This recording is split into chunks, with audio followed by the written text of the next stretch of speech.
Hi students, आज हम solve करेंगे एक्सरसाइज 21। ठीक है, एक्सरसाइज 21 में क्या है देखिए। Find the HCF and LCM of 87 and 145, 161 and 207, 270 and 450।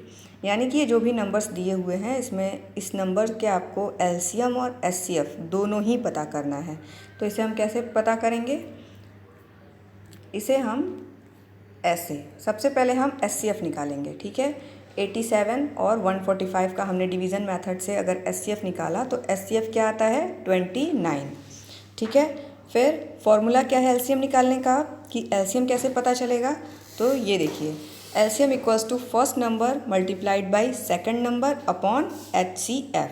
यानी कि जो पहला नंबर है, ठीक है, उसके बाद जो दूसरा नंबर है मल्टीप्लाई दोनों को करेंगे और उन दोनों नंबर्स को एचसीएफ जो आया है या जो हमारा आंसर क्या है एचसीएफ 29 उससे डिवाइड कर देंगे। तो देखिए एलसीएम इक्वल्स टू 87 हमारा फर्स्ट नंबर था, मल्टीप्लाइड 145 हमारा सेकंड नंबर था और एचसीएफ क्या था 29।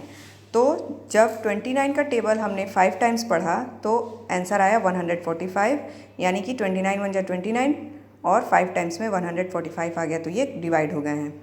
उसके बाद 87 को हम 5 से मल्टीप्लाई करेंगे तो हमारा आंसर आ जाएगा जो कि क्या होगा एलसीएम, और यहाँ पर आंसर क्या है 435। ओके, नेक्स्ट इसी तरह से बी और सी जो क्वेश्चंस दिए हैं इनको भी आप ऐसे ही सॉल्व करेंगे। क्वेश्चन नंबर 3 देखिए, The HCF of two number is 30 and their LCM is 2310. If one number is 210, find the other.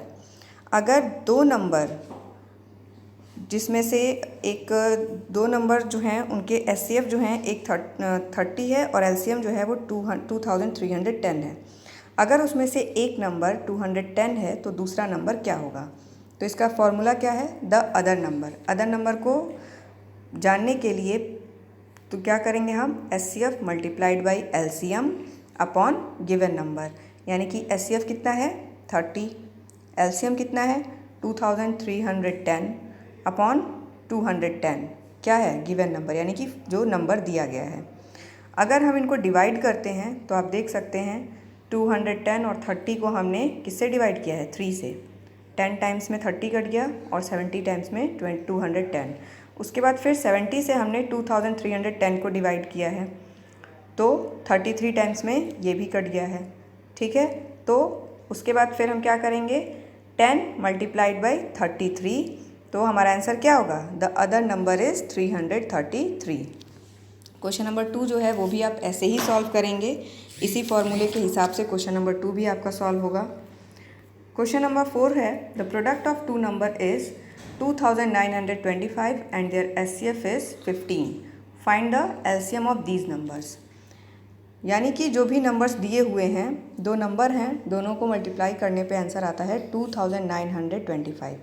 अगर उनका HCF 15 है तो उन नंबर्स का LCM कितना होगा? तो इसे सॉल्व करने के लिए हम फॉर्मूला लगाएंगे LCM equals to product of number upon HCF.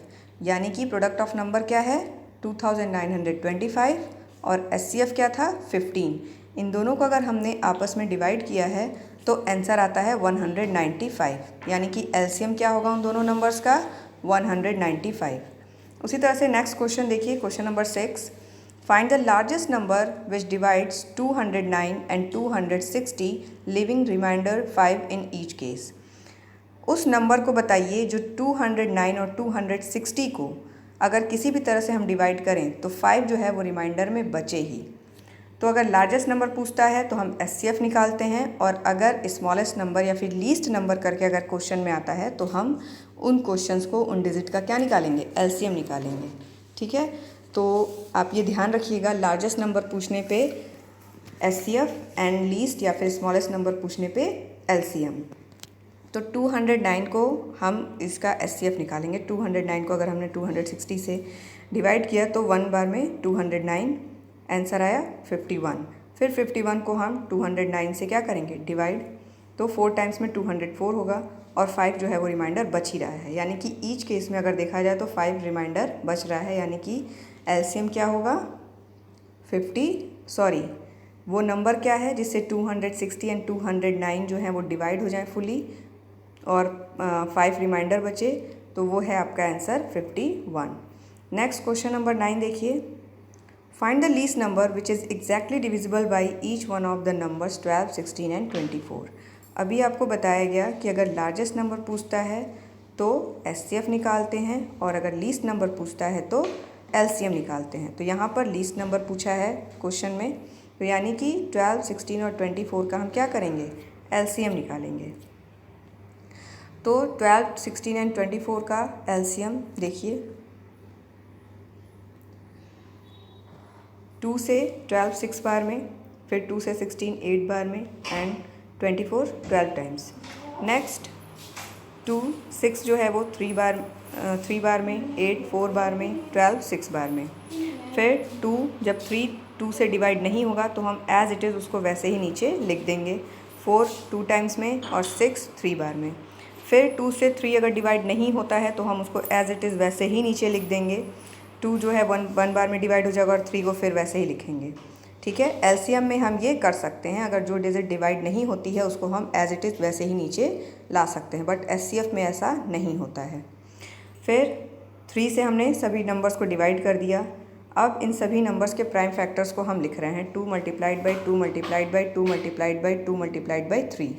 और जब हम इनको मल्टीप्लाई करते हैं तो 2 2 जा 4, 4 2 जा 8, 8 2 जा 16, 16 3 जा 48, यानी कि हमारा आंसर क्या है 48। उसी तरह से क्वेश्चन नंबर 11 देखिए, 6 bells commence tolling together and toll at interval 2, 4, 6, 8, 10 and 12 seconds respectively. After how much time will they toll together again? 6 घंटियाँ जो हैं वो 2, 4, 6, 8, 10 एंड 12 सेकंड के अंतराल पे क्या कर रही हैं, बज रही हैं लगातार। तो ऐसा कौन कब कितने टाइम बाद वो एक साथ बजेंगी। ठीक है, तो इसको हम सॉल्व करेंगे। देखिए यहाँ पर हम इन नंबर्स का एलसीएम निकालेंगे। ओके, हमने 2 से सभी नंबर्स को डिवाइड किया, 2, 4, 6, 8, 10 एंड 12 को। फिर हमने 2 से डिवाइड किया और एलसीएम निकालना आपको अब आता होगा अच्छे से, और अगर नहीं आता है तो आप यहाँ पर इसको देख सकते हैं कि कैसे इसको सॉल्व किया गया है। फिर उसके बाद इन सभी प्राइम फैक्टराइजेशन को एलसीएम निकालने के बाद जो भी प्राइम फैक्टराइजेशन नंबर्स हैं उनको हम लिखेंगे 2 multiplied by 2 multiplied by 2 multiplied by 3 multiplied by 5।